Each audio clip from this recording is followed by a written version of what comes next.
నమస్తే. ముందుగా వార్తల్లోని ముఖ్యాంశాలు.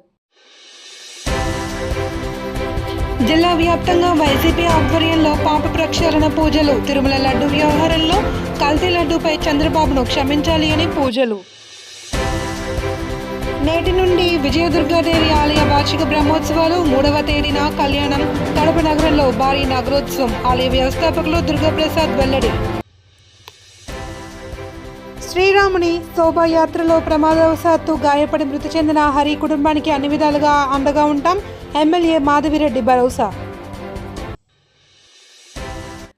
పవిత్రమైన తిరుమల లడ్డు నెయ్యిలో జంతువుల కొవ్వు లేదు అని ఎన్డీఆర్ఐ నివేదిక వచ్చాక ముఖ్యమంత్రి చంద్రబాబు, డిప్యూటీ సీఎం పవన్ కళ్యాణ్ నోరెత్తకుండా ఉన్నారని వైఎస్ఆర్ కాంగ్రెస్ పార్టీ కడప జిల్లా నాయకులు విమర్శించారు. అధిష్టానం పిలుపు మేరకు దేవుని కడప వెంకటేశ్వర స్వామి ఆలయంలో పాప ప్రక్షాళన పూజలు చేశారు. వైఎస్ఆర్ కాంగ్రెస్ పార్టీ రాష్ట్ర పిలుపు మేరకు తిరుమల తిరుపతి తొలి గడప దేవుని కడప శ్రీ లక్ష్మీ వెంకటేశ్వర స్వామి ఆలయంలో పవిత్రమైన తిరుమల లడ్డులో ఎలాంటి కొవ్వు కలవలేదని ఎన్డీడీబీ ఎన్డీఆర్ఐ కోర్టుకిచ్చిన నివేదికలో పొందుపరిచిన సందర్భంగా రాష్ట్ర ముఖ్యమంత్రి చంద్రబాబు, ఉప ముఖ్యమంత్రి పవన్ కళ్యాణ్కి, మంత్రి లోకేష్కి శాప విమోచనం కలగాలి అని, మంచి బుద్ధి ప్రసాదించాలి అని జిల్లా అధ్యక్షులు రవీంద్రనాథ్ రెడ్డి, మాజీ డిప్యూటీ సీఎం ఎస్బీ అంజద్ బాషా, మాజీ మేయర్ కె సురేష్ బాబు ఇతర నాయకులు పూజలు చేశారు. కొన్ని కోట్ల మంది హిందువుల మనోభావాలు దెబ్బతీసే విధంగా ముఖ్యమంత్రి, ఉప ముఖ్యమంత్రి, మంత్రి లోకేష్లు తిరుమల తిరుపతి దేవస్థానం నందు తిరుమల లడ్డూలో జంతువుల కొవ్వు కలిపారని, ఎలాంటి ఆధారాలు లేకపోయినా ఆరోపణలు చేయడం దుర్మార్గమైన చర్య అని అన్నారు.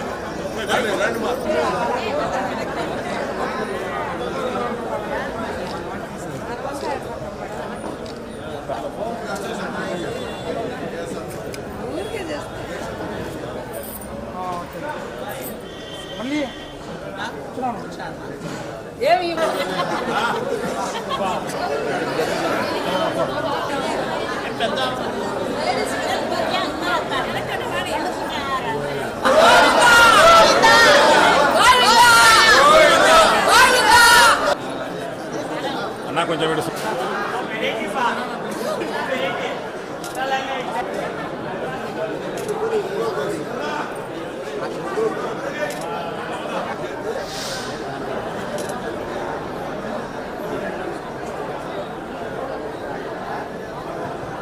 గోవిందా.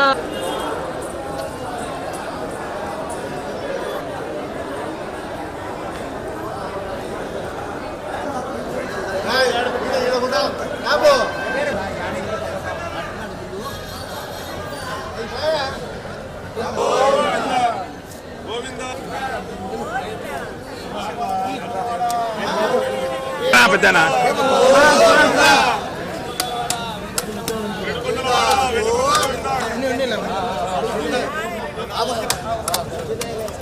ఏమైనా చేసే కార్యక్రమం చేస్తారు. మరీ దారుణం. చంద్రబాబు నాయుడు గారు ప్రమాణ స్వీకారం చేసి తిరుమలకు వచ్చి దర్శనం చేసుకుని ఈ రకమైన అబాండాలు వేసే కార్యక్రమం చేసిన పరిస్థితి ఉంది అని చెప్పి తెలియజేసుకుంటున్నా. చాలా దుర్మార్గం అన్నమాట, వేరే ఏం లేదన్నమాట.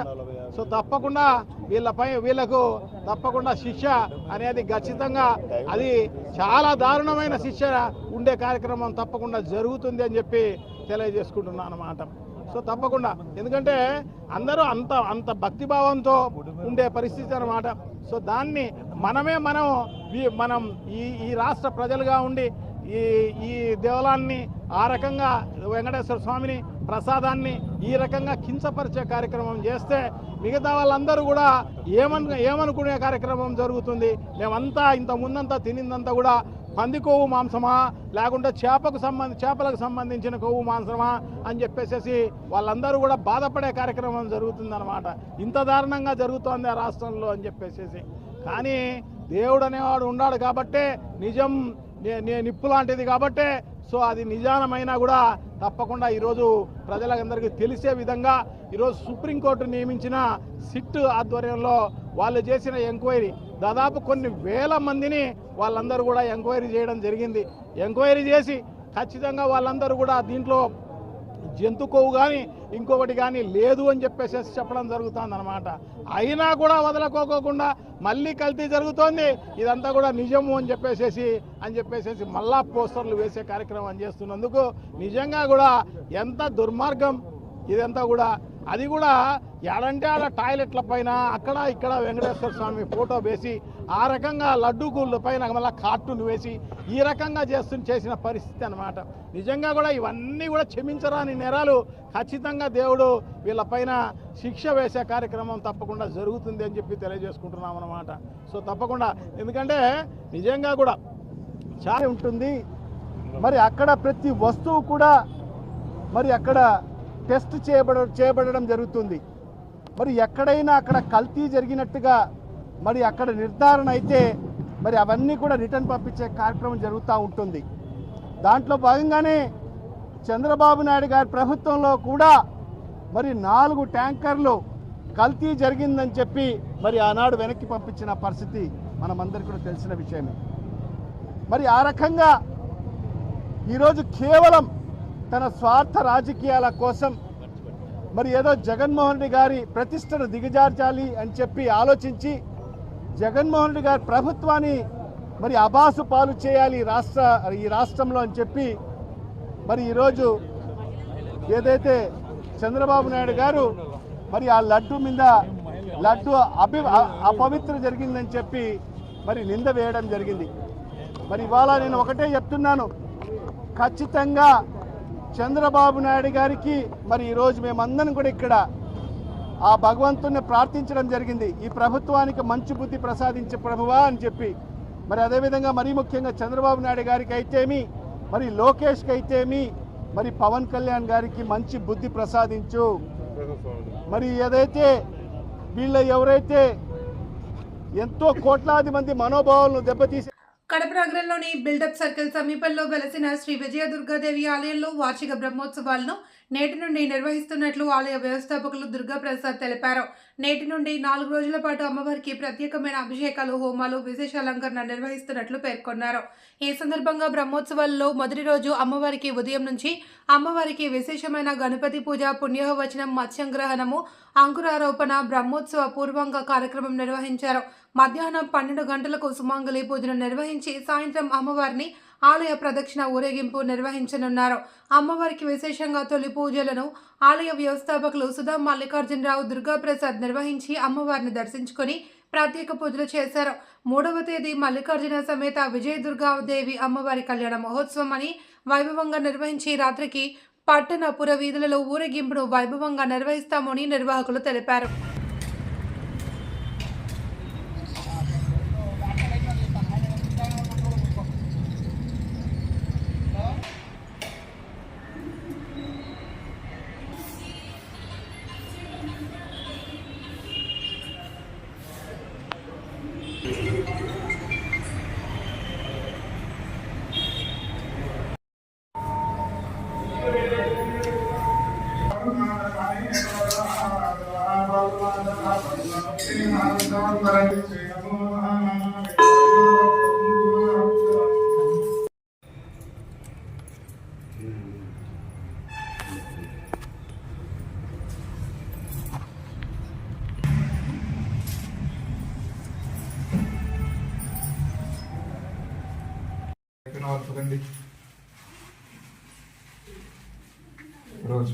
వెంకటేశ్వర ప్రసాద్ నామధేశ్య రమాదేవి నామధేశ్య స్వాతి నామధేశ్య విష్ణుగోత్రోద్భవస్య హరికాంత నామధేశ్య శ్రావణదీప్తి నామధేశ్య లక్ష్మణ సహ కుటుంబానాం. ఈరోజు కడప నగరంలోని శ్రీ శ్రీ విజయదుర్గాదేవి ఆలయంలో 24వ వార్షిక ఉత్సవాలు మొదలయ్యాయి. తెల్లవారుజామునే అమ్మవారికి విశేష అభిషేకం జరిగింది. ఇప్పుడు ధ్వజారోహణ కార్యక్రమం ఉంది. సాయంత్రం అమ్మవారిని ఊరేగింపు ఉంటుంది. అలాగే రేపు పౌర్ణమి సందర్భంగా నవకలశ స్నాపనము, 9 కలశాలు, అష్టలక్ష్ములు అమ్మవారిని ఆవాహన చేసి రేపు ఉదయం అభిషేకం ఉంటుంది. అలాగే ప్రతిదినము నిత్యంగా ఈ 3 రోజులు ప్రతిదినము చండీ హోమ కార్యక్రమాలు జరుగుతాయి. అలాగే సాయంత్రం అమ్మవారికి ఆలయ ప్రదక్షిణ చేయడం జరుగుతుంది. మంగళవారం అమ్మవారు ఉద్భవించిన రోజు, మాఘ బహుళ విజయ రోజు. ఆ రోజు అమ్మవారికి 25 కలశాలతో విశేష అభిషేకం చేయడం జరుగుతుంది. అలాగే అదే రోజు సాయంత్రం 4 నుంచి 7:30 వరకు కళ్యాణం చేయడం జరుగుతుంది. అమ్మవారికి శాంతి కళ్యాణం, మల్లికార్జున స్వామి విజయదుర్గాదేవి శాంతి కళ్యాణం. అటు పిమ్మట 8 గంటల పైన అమ్మవారికి రథోత్సవం ఉంటుంది. నగరం అంతా తిరిగి అమ్మవారు పూల రథంలో బయలుదేరి నగరం అంతా తిరిగి తెల్లవారుజామున ఆలయానికి చేరుకుంటుంది. మరుసటి రోజున బుధవారం 4వ తారీఖున మధ్యాహ్నంగా మహాపూర్ణాహుతి ఉంటుంది. ఈ యాగశాలలో 5 రోజులు ఏదైతే మనం చండీ హోమాలన్నీ చేస్తున్నామో అది పూర్ణాహుతి ఉంటుంది. అలాగే ఆ రోజు సాయంత్రం ధ్వజ అవరోహణం ఉంటుంది. ఈ ధ్వజారోహణం ఈ రెండిటికి విశేషం ఏంటంటే, ఇక్కడ పూజ అయిన తర్వాత పిడిముద్దలు అని చెప్పి ధ్వజస్తంభానికి వేస్తారు. అది తీసుకున్న వాళ్ళు సంతానవంతులై తిరిగి ఇక్కడే అమ్మవారికి మొక్కులు చెల్లించుకున్న వైనం కూడా ఉంది. సో ఇటువంటి మంచి కార్యాన్ని మీరందరూ పంచుకోవాలి. అది అయిపోయిన ధ్వజ అవరోహణ అయిపోయినాక ఈ సాయంత్రం పూట త్రిశూల స్నానం ఉంటుంది. త్రిశూల స్నానం తర్వాత అమ్మవారికి ఆ రోజు మార్జన చేసి, పవిత్ర జలాలతో మార్జన చేసి, ఆ తర్వాత పౌలింపు సేవ చేసేసి అమ్మవారి ఉత్సవాలు ముగింపు చేయడం జరుగుతుంది. సో ఈరోజు అనగా ఆ శనివారం నుంచి బుధవారం వరకు కంటిన్యూగా అమ్మవారికి విశేష 24 వార్షిక బ్రహ్మోత్సవ సమయంలో కేటాయించడం జరిగింది. కావాల్సిన అన్ని ఏర్పాట్లు చేయడం జరిగింది. భక్తులు కూడా విరివిగా పాల్గొని అమ్మవారి ఆశీస్సులు తీసుకుని అమ్మవారి కృపకు పాత్రలు కావాలని కోరుకుంటున్నాం. ప్రస్తుతం ఉన్న పరిస్థితులలో విద్యార్థి దశల నుండి మత్తు పదార్థాలకు దూరంగా ఉండాలి అని కడప జిల్లా రాజంపేట మండల జిల్లా పరిషత్ ఉన్నత పాఠశాల ప్రధానోపాధ్యాయులు పిలుపునిచ్చారు. ఈ రోజు పాఠశాలలో డ్రగ్స్, మత్తు పదార్థాల నివారణకు అవగాహన సదస్సు నిర్వహించారు. కడప జిల్లా రాజంపేట మండలం పిఎం శ్రీ SJSM జిల్లా పరిషత్ ఉన్నత పాఠశాల ప్రధానోపాధ్యాయులు కె భారతి, నిర్వాహకులు పుత్త జనార్దన్, ప్రశాంత్, సాయినాథ్ ఆధ్వర్యంలో శనివారం డ్రగ్స్ అవగాహన సదస్సు నిర్వహించారు. ఈ సందర్భంగా ENT వైద్యులు సాయి శ్రీనివాస్ మాట్లాడుతూ, మాదక ద్రవ్యాలు యువతను చెడు మార్గంలో నడిపించే ప్రమాదకరమైన వ్యసనమని, ఇవి శారీరక, మానసిక ఆరోగ్యాన్ని పూర్తిగా నాశనం చేసి కుటుంబాలను చిన్నాభిన్నం చేస్తాయన్నారు. రూరల్ ఎస్ఐ వెంకటేశ్వరరావు, మాదక ద్రవ్యాల వాడకం, ధూమపానం, మద్యపానం కంటే ప్రమాదకరమని, వీటిని అమ్మడం, వాడడం చట్టవిరుద్ధం మరియు తీవ్రమైన నేరమని, డ్రగ్స్ వల్ల క్యాన్సర్, గుండె జబ్బులు, మెదడు దెబ్బతినడం వంటి సమస్యలు వస్తాయన్నారు. ఈ సందర్భంగా డ్రగ్స్ అవేర్నెస్ పై రూపకం ప్రదర్శించారు. ప్రతి పోలీస్ ఏ విధంగా అయితే ఇప్పుడు చెప్పే తల్లిదండ్రులకు మరియు మనందరినీ కూడా ఎలా అయితే చదువు కోసం అంతా కూడా సభావేదికపైకి రావాల్సిన అభ్యర్థన సార్, మరొక్కసారి మీకు స్వాగతం.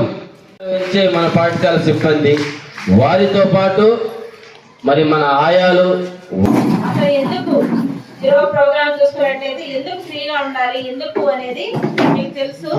కాబట్టి ఎందుకు ఈ డ్రగ్ ఫ్రీ ఎందుకు జరిపించాలి, టొబాకో ఫ్రీ ఎందుకు ఇది ప్రోగ్రామ్ గా పెట్టాలి అనేది మనం కానీ ఒకసారి ఆలోచించినట్లయితే, ముఖ్యంగా అసలు డ్రగ్స్ అంటే ఏంది అవేర్నెస్ ఉంది. మా పిల్లలు ఎవరికైనా డ్రగ్స్ విన్నారా? అలవాటు ఉందా? కాబట్టి వెరీ గుడ్. డ్రగ్స్ అంటే మామూలు మనం ఏదైనా జ్వరము, జలుబు, దగ్గు అయితే కొన్ని మందులు వాడుతూ ఉంటాం. అవి కాదు నాన్న, వాటితో పాటు మనము ఉపయోగించని ఆహారం కాని పదార్థాలను ఆహారంగా తీసుకుంటూ ఉంటారు. మీరే చాలా మంది స్టూడెంట్స్ కూడా నాకు చెప్పడం జరిగింది. కొంతమంది తండ్రులు ఎక్కువగా వచ్చే సంపాదన అంతా కూడా వారే రకరకాల వ్యసనాలకు బానిసలయ్యి వారే వాళ్ళ కుటుంబాన్ని పట్టించుకోకుండా నిరంతరం మద్యం మత్తులో, అంతేకాకుండా ఆ మత్తులో రకరకాల కేసులు ఎదుర్కొన్నటువంటి వారు కూడా చాలా మంది ఉన్నారు. కానీ ఒక పెద్ద అయిన తర్వాత అవేర్నెస్ కాదు, విద్యార్థి దశ నుంచే ఈ డ్రగ్స్ అంటే ఏంటి, పొగాకు అంటే ఏంటి, వీటి నుంచి ఎలా తప్పించుకోవాలి, వీటి నుంచి మనం ఫ్రీగా ఉండి మన జీవితాన్ని భవిష్యత్ తరాలకు ఉపయోగకరంగా స్ట్రాంగ్ నేషన్ ని ఎలా బిల్డ్ చేయాలి అనే ఉద్దేశంతోనే ఈ ప్రోగ్రామ్ కండక్ట్ చేయడం జరిగింది. డ్రగ్ అంటే ఔషధమే, కాకపోతే ఇలిసిట్ డ్రగ్స్ అనేవి అంటే వాటిని మాదక ద్రవ్యాలు అంటారు, అలాంటివి వాడకూడదు. మామూలుగా ఈ డ్రగ్స్ రకరకాల కారణాల వల్ల తీసుకుంటుంటారు. అందులో మొదటిది ఎక్స్పెరిమెంట్.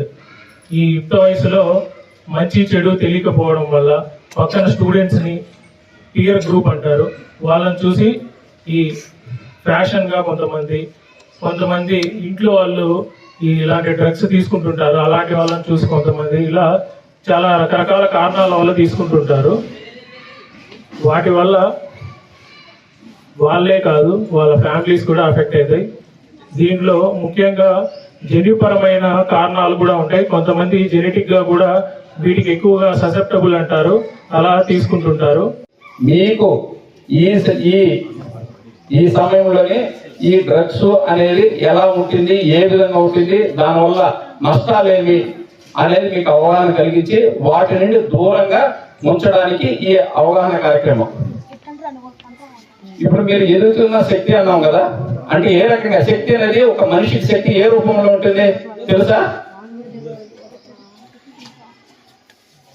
మనిషికి శక్తి అనేది ఏ రూపంలో ఉంటుంది? తిరుపతి దేవస్థానానికి సంబంధించిన లడ్డు ప్రసాదంపై తప్పుడు ప్రచారం చేసిన వారిపై చర్యలు తీసుకోవాలి అని దేవుణ్ణి కోరుతున్నట్లు ప్రొద్దుటూరు మాజీ ఎమ్మెల్యే రాచమల్లు శివప్రసాద్ రెడ్డి తెలిపారు. ప్రొద్దుటూరులోని వెంకటేశ్వర స్వామి ఆలయంలో ప్రత్యేక పూజలు నిర్వహించారు. ఈ సందర్భంగా ఆయన మాట్లాడుతూ కలియుగ ప్రత్యక్ష దైవమైన వెంకటేశ్వర స్వామి లడ్డు ప్రసాదంపై కూటమి నేతలు తప్పుడు ప్రచారం చేశారని, 2024 సెప్టెంబర్ 18న ముఖ్యమంత్రి చంద్రబాబు నాయుడు లడ్డు తయారీలో జంతువుల కొవ్వు కలిపారంటూ ఆధారాలు లేకుండా ప్రకటనలు చేశారని, ల్యాబ్ నివేదికలు లేకుండానే రాజకీయ లాభం కోసం ఈ అంశాన్ని తెరపైకి తెచ్చారని, దీని వెనుక కుట్ర దాగి ఉందని వ్యాఖ్యానించారు. జగన్మోహన్ రెడ్డిని హిందువుల నుండి దూరం చేయడానికే ఈ ప్రచారం జరిగింది అని, లడ్డు అంశంపై జరుగుతున్న ప్రచారంపై సిబిఐ విచారణ జరపాలి అని ప్రధానికి లేఖ రాసినట్లు గుర్తు చేశారు. సుప్రీంకోర్టు జోక్యంతో సిట్, సిబిఐ కలిసి విచారణ చేపట్టాము అని, ఆ విచారణలో లడ్డూలో జంతు కొవ్వు కలపలేదని సిబిఐ కోర్టుకు నివేదిక సమర్పించింది అని తెలిపారు. 2024 సంవత్సరం సెప్టెంబర్ 18వ తారీఖున 2024 సెప్టెంబర్ 18వ తారీఖున స్వయాన ఈ రాష్ట్ర ముఖ్యమంత్రి అయినటువంటి నారా చంద్రబాబు నాయుడు గారు ఘోరమైనటువంటి అపచారానికి తెరదీసి కొవ్వుతో తయారు కాబడిన లడ్డు అని చెప్పి గాలి మాటలు ప్రకటన చేయడం అన్నది చాలా ఆశ్చర్యకరమైన అంశము. ఘోరమైనటువంటి తప్పిదంగా భావిస్తున్నారు ఈరోజు హిందువులంతా. కేవలం రాజకీయపరమైన లాభాన్ని ఆశించి కేవలం జగన్మోహన్ రెడ్డి గారిని హిందువులందరికీ దూరం చేయాలా, భవిష్యత్ కాలంలో హిందూ అనేవాడు ఎవడే కానీ వైఎస్ఆర్ కాంగ్రెస్ పార్టీకి జగన్మోహన్ రెడ్డికి ఓటు వేయకూడదు, ఒకే ఒక కుట్ర, గొప్ప కుట్ర, రాజకీయపరమైనటువంటి కుట్రలలో అత్యంత గొప్ప కుట్ర ఈ రాష్ట్రంలో తిరుపతి లడ్డు పైన జరిగింది. కానీ ఆ రోజు జగన్మోహన్ రెడ్డి గారు చేసిన పని ఏంటంటే, తను ఏ తప్పు చేయలేదు కాబట్టి నరేంద్ర మోడీ గారికి, ఈ దేశ ప్రధానమంత్రి అయినటువంటి నరేంద్ర మోడీ గారికి లేఖ రాసినాడు ఆయన జగన్మోహన్ రెడ్డి గారు. అయ్యా, మా రాష్ట్రంలో ముఖ్యమంత్రి నారా చంద్రబాబు నాయుడు గారు దేవదేవుడైనటువంటి వెంకటేశ్వర స్వామికి సంబంధించి అపచారాన్ని చేసినాడు, మాపై నిందలు వేస్తూ ఉన్నాడు. ఇది మాపై నింద వేసినందుకు కాదు మాకు బాధ, 120 కోట్ల మంది హిందువుల యొక్క మనోభావాలను దెబ్బతీస్తున్నాడు కాబట్టి సిబిఐ చేత విచారణ కొనసాగించి ఈ కథ ఏందో తేల్చండి, మా మనసులో ఉండే భయాన్ని, సంకోచాన్ని పోగొట్టండి అని చెప్పి జగన్మోహన్ రెడ్డి సిబిఐ విచారణ కొన్నాడు. చంద్రబాబు నాయుడు ఒక గాలి వార్తను ప్రకటన చేసిన తర్వాత చంద్రబాబు నాయుడుకు కూలికి పనిచేసే పవన్ కళ్యాణ్, మళ్ళీ చెప్తా ఉన్నా, కూలికి పనిచేసే పవన్ కళ్యాణ్ సనాతన ధర్మం అనే ఒక పెద్ద మాటను, హిందువుల మీద సెంటిమెంట్ను ప్రయోగం చేస్తూ సనాతన ధర్మం అనే మాట తీసుకొచ్చి అందుకు సంబంధించినటువంటి వేషధారణతో ప్రజల దగ్గరకు వచ్చినాడు. కాషాయ వస్త్రాలు ధరించి పిలకగట్టి ఉత్తరీయం మెడపైన వేసుకొని కనకదుర్గమ్మ గుడికి పోయి గుడి మెట్లు కడిగినాడు. వాస్తవానికైతే ఈ చర్యకు ఈ రాష్ట్రం కాదు, ఈ దేశంలో ఉండే సుప్రీంకోర్టే చర్య తీసుకొని వీళ్ళ మీద కేసులు నమోదు చేసి శాశ్వతంగా వీళ్ళ జైళ్ళలో పెట్టాల్సిన బాధ్యత ఉంది. కేంద్రంలో అధికారం ఉండేది మీ పార్టీనే, బీజేపీ. రాష్ట్రంలో అధికారం ఉండేది మీ పార్టీనే, కూటమి. దర్యాప్తు చేయమని చెప్పింది ఈ దేశ అత్యున్నతమైన న్యాయస్థానం సుప్రీంకోర్టు. దర్యాప్తు చేసి అధికారం తీసుకునేది సిబిఐ, ఈ దేశంలోనే శక్తివంతమైనటువంటి దర్యాప్తు సంస్థ. ఇంతకు మించిన దర్యాప్తు సంస్థ భారతదేశంలో లేదు. దాంట్లో ఉండే అధికారులు 5 మంది నీకు సంబంధించిన వాళ్ళే. సిబిఐకి సంబంధించిన 2 కేంద్ర ప్రభుత్వం ఆధీనంలో ఉంటారు. పోలీసు అధికారుల సిట్టులో ఉండే 2 రాష్ట్ర ప్రభుత్వం యొక్క ఆధీనంలో ఉంటారు. ఆహార భద్రతకు సంబంధించిన అధికారి మీ మనిషే. 5 మంది మీ అధికారులు దర్యాప్తు చేసి 1.5 సంవత్సరం తర్వాత సిబిఐ చేసిన దర్యాప్తును కోర్టుకు సమర్పిస్తే ఆ కోర్టు నివేదికలో వాళ్ళు వ్యక్తపరిచినటువంటి అంశాలు ఏమిటంటే కనుక ఈ దేశంలో హిందూ భావజ 22న జరిగిన శ్రీరాముని శోభాయాత్రలో ప్రమాదవశాత్తు గాయపడిన మృతి చెందిన హరి కుటుంబానికి అండగా ఉంటామని Kadapa MLA Madhavi Reddy TDP politburo సభ్యులు శ్రీనివాసులరెడ్డి స్పష్టం చేశారు. ఈ రోజు ఉదయం వారిని పరామర్శించడానికి వెళ్లారు. ఈ మేరకు కడప నగరంలో మాసపేట సెక్యూరిటీ గార్డ్ హరి కుటుంబాన్ని పరామర్శించారు. హరి భార్యను పరామర్శించి యోగక్షేమాలు అడిగి తెలుసుకున్నారు. ఇప్పటికే అయోధ్య ఐక్యవేదిక తరపున 10 లక్షల రూపాయల ఆర్థిక సహాయం అందజేశాము అని, కుమారుడి చదువు బాధ్యతను పూర్తిగా తాము తీసుకుంటున్నట్లు స్పష్టం చేశారు. హరి భార్యకు త్వరలో ఆఫ్కాస్లో ఉద్యోగ ఉపాధి హామీ కల్పిస్తామని హామీ ఇచ్చారు. ప్రభుత్వం తరపున వచ్చే అన్ని పరిహారాలు అందిస్తామని హామీ ఇచ్చారు. మీకు ఈ డబ్బు 8-9 సంవత్సరాల తర్వాత 2 అంతలు వస్తాయి. ఇది దాచిపెట్టుకోండి. మీ అబ్బాయి చదువుకునే టైంకి చదువు అయిపోయే టైంకి పనికి వస్తుంది. ఇద్దరి పేరు మీద మీ సేఫ్టీ అనేది ముఖ్యం మాకు. అర్థమైందా?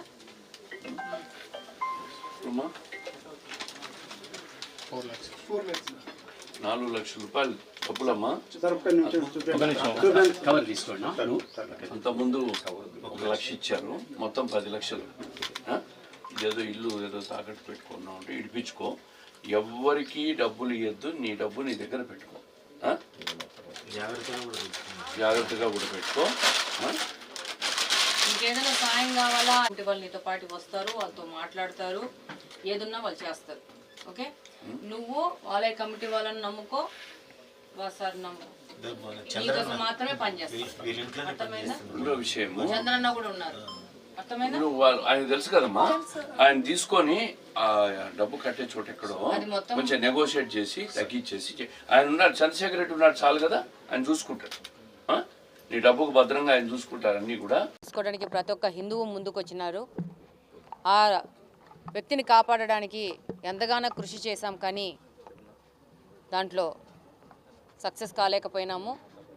కానీ ఆ కుటుంబానికి తోడుగా ఉండాలని ప్రతి ఒక్కరం కడప నియోజకవర్గంలో నిర్ణయించుకోవడం జరిగింది. అందులో భాగంగానే వాళ్ళకి ఆర్థిక సాయం కానీ, పిల్లాడికి చదువు కానీ, అలాగనే ఆ వ్యక్తి భార్యకి ఉద్యోగం కానీ ప్రతి ఒక్కటి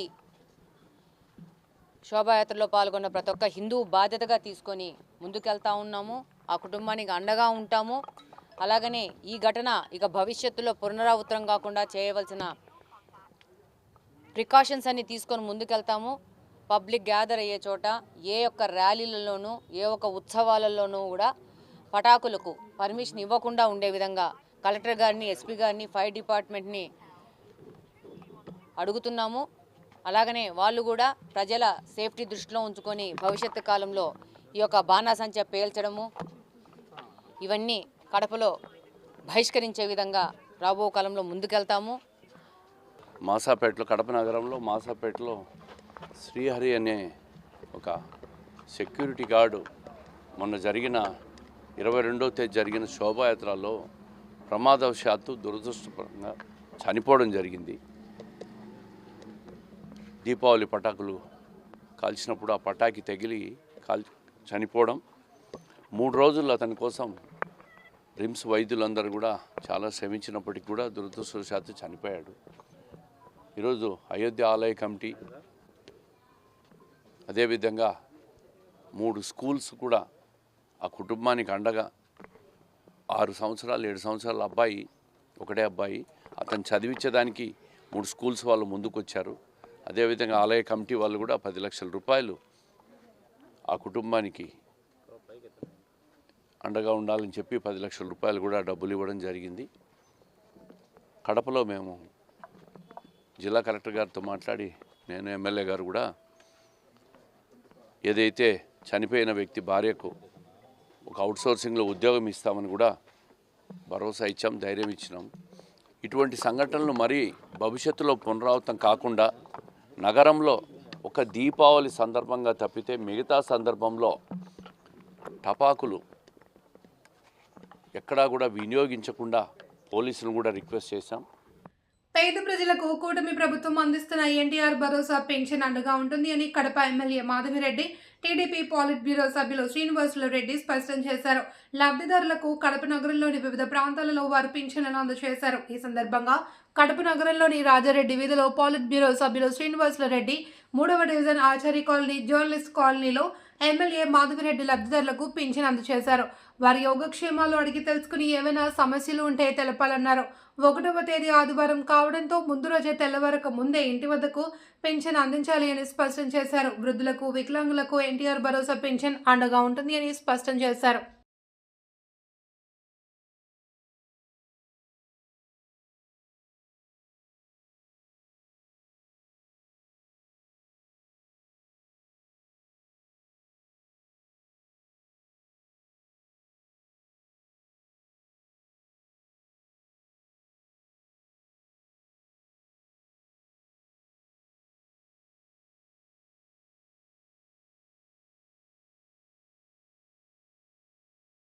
మైదుకూరు నియోజకవర్గాన్ని అన్ని విధాలుగా అభివృద్ధి చేస్తుండే మాజీ ఎమ్మెల్యే రఘురామిరెడ్డి అవినీతి ఆరోపణలు చేయడం తగదని ఎమ్మెల్యే పుట్ట సుధాకర్ యాదవ్ విమర్శించారు.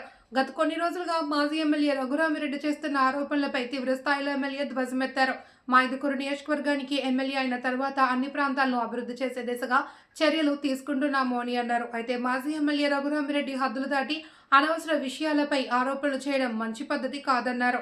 తనపై అవినీతి ఆరోపణలు చేస్తున్న రఘురామిరెడ్డి నిరూపణకు సిద్ధంగా ఉన్నారా అని ప్రశ్నించారు.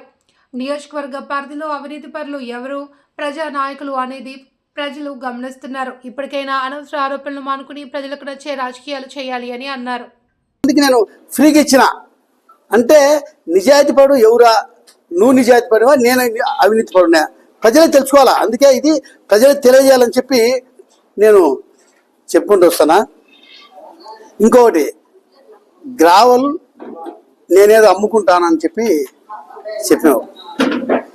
గ్రావలు అమ్ముకున్న వ్యక్తి ఎవరు? నువ్వు. గ్రావలు పేరుతో నాగసానపల్లి దగ్గర ఆచార్య పేరుతో నువ్వు క్వారీ తీసుకున్నావు. ఇక గగ్గి తిప్ప దగ్గర క్వారీ తీసుకున్నావు. ఈ 2 క్వారీల దగ్గర నువ్వు అమ్ముకునేవే లేదా? ఈరోజు నువ్వు అది సర్వే చేయమంటే నేను సర్వే చేపిస్తా. నువ్వు అమ్ముకొని నువ్వు దానికి పాల్పడినావు. నేను ఎక్కడ కానీ గ్రావలు అమ్ముకునే చరిత్ర నాకు లేదు. ఎక్కడైనా ఒక్క లోడ్ గిన అమ్ముకున్నంటే, ఒక్క లోడ్ నేను చేసినంటే నేను రాజకీయం నుంచి బయటికి పోతా. నువ్వు అమ్ముకోలేని చేస్తే గిన నువ్వేం చెప్తావు? ప్రజలకు ఏం సమాధానం చెప్తావు? ఇది నేను చెప్పేది కాదు, టోటల్గా ఉన్నటువంటి నీ జాతకం. ఇంకొకటి, రైతుల గురించి చాలా వలగబోసినావు. రైతులకు ఏదో మేము అన్యాయం చేస్తానట్టు, నువ్వేదో మేలు చేస్తానట్టు. పసుపు ఉంది, పసుపు అమ్మకంలో నువ్వు ఎంత కమిషన్ తీసుకున్నావు? నేను చెప్పడం కాదు, రైతులే పిలిపిస్తా, మార్కెట్ రేట్లు పెడదాం, అందరినీ పిలిపించా, రైతులందరినీ పిలిపించి మార్కెట్ రేట్లు బహిరంగ అడుగుదాం. నేను కూడా మా ప్రభుత్వం వచ్చిన తర్వాత కేపీ ఉల్లి రైతులకు వచ్చింది సుమారు మన నియోజకవర్గానికి సుమారు 10-15 కోట్ల డబ్బులు వచ్చింది. మా వాళ్ళ రైతులు పిలుస్తాం. నా ఏములో నేనేమన్నా కమిషన్ తీసుకునేనా? నీ ఏములో నువ్వేమన్నా కమిషన్ తీసుకునేవా లేదా? రైతులను అడుగుదాం, ప్రజలను అడుగుదాం. ప్రజలు చెప్తారు కదా, అదే వాస్తవం. అది ప్రజలు చెప్పరు, ఖచ్చితంగా వాస్తవం చెప్తారు వాళ్ళు, అబద్ధాలు చెప్పరు వాళ్ళు. దానికి నువ్వు సిద్ధమా? ఎప్పుడు సిద్ధమని చెప్పు, డేట్ చెప్పు. ఆ డేట్ అయిపోతూ అందరు రైతులు పిలిపిస్తాం. మన మార్కెట్ ఆడే ఉంది, మార్కెట్ బహిరంగ మీటింగ్ పెడతాం. బహిరంగ మీటింగ్ రైతుల్లో ఎవరినిలే పిలుస్తాము, అడుగుదాం. అదే రకంగా రిజిస్ట్రేషన్ ఆఫీసుకు నేను 40 ఏళ్ళ నుంచి నేను రాజకీయంలో ఉన్న రోజు రిజిస్ట్రేషన్ ఆఫీస్కి పోలేదు. నువ్వేం రిజిస్ట్రేషన్ ఆఫీస్ పోయి నువ్వు పోయినాకంగా లంచం ఎక్కువ పెరిగింది అని చెప్తాను. అయ్యా, నాకు రాక ప్రజలు అవకాశం కల్పించారు, ఒక బీసీ వ్యక్తిని. వార్తలు ఇంతతో సమాప్తం. తిరిగి రేపు ప్రసారమయ్యే న్యూస్తో మళ్ళీ కలుసుకుందాం. అంతవరకు సెలవు, నమస్తే.